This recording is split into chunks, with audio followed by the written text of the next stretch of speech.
تمام کرتے ہیں لیکن ان کے اندر توحید نہیں ہے۔ توحید جو ہے یہ سب سے بڑی نیکی ہے اور ساری نیکیاں توحید سے نکلتی ہیں، اور سب سے بڑی برائی شرک ہے، اور ساری برائیوں کی جڑ شرک ہے، ساری برائیوں کی جڑ شرک ہے۔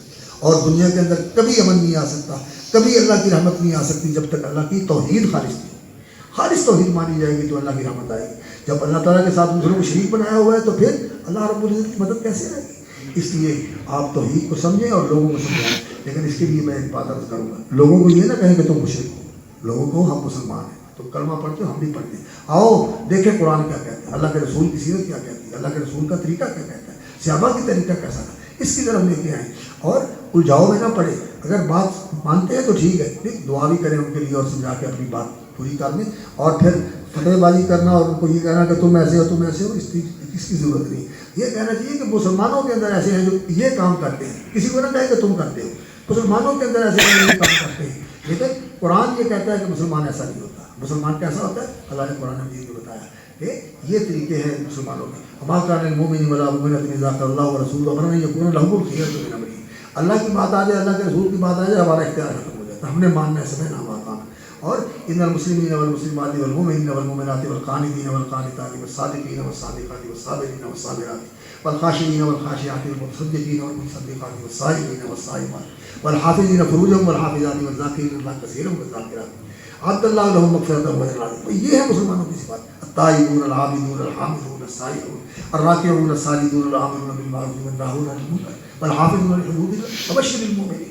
یہ صفات اپنے اندر بھی پیدا کریں اور لوگوں کے اندر بھی پیدا کرنے کی کوشش کریں۔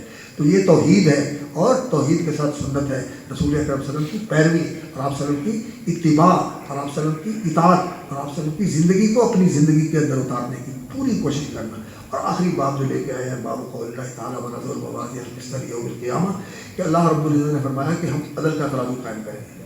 الموازین تفہیم کے لیے جمع ہے یا ہر ایک بندے کے لیے الگ الگ ہوگا، لیکن صحیح بات یہی ہے کہ ہر ایک کا عمل تو تولا جائے گا، ایک ہی ترازو ہے اور اس کے اندر نیکیاں بھی تولی جائیں گی اور برائیاں بھی رکھا جائے گا۔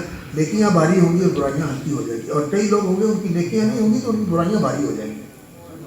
اللہ رب العزت نے یہ قرآن مجید میں بیان فرمایا، والوزن یومئذ الحق، اس دن وزن جو ہے یہ حق ہے، یقینی طور پر وزن ہونے والا ہے، والوزن یومئذ الحق۔ اور ونضع الموازین القسط یوم القیامہ، عدل کا ترازو اللہ قائم کرے گا۔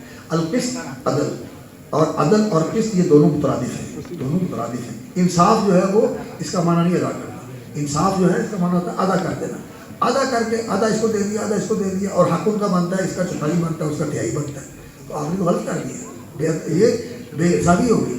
عدل یہ ہے کہ جو حق بنتا ہے اس کو دیا جائے، جس کا پورا ہے اس کو پورا دیا جائے، جس کا آدھا ہے اس کو آدھا، جس کا چوتھائی ہے اس کو چوتھائی دیا جائے۔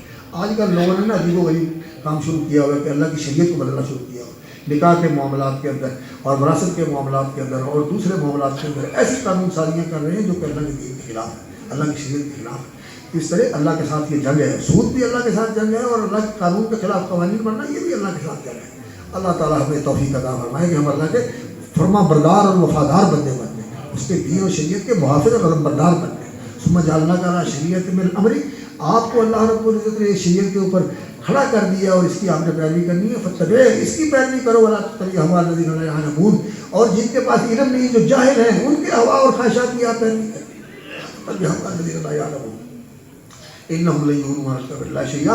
یہ اللہ کے ہاں تمہیں کام نہیں آئے گا، اللہ کے ہاں کام کون آئے گا؟ محمد رسول اللہ صلی اللہ علیہ وسلم، جو شفاعت کریں گے، اپنی امت کے لیے سفارش کریں گے، امت کے درجات کی بلندی کے لیے سفارش کریں گے، امت کو جہنم سے بچانے کے لیے اللہ سے درخواست کریں گے۔ اور اللہ رب العزت نے آپ سے وعدہ کیا ہوا ہے کیا؟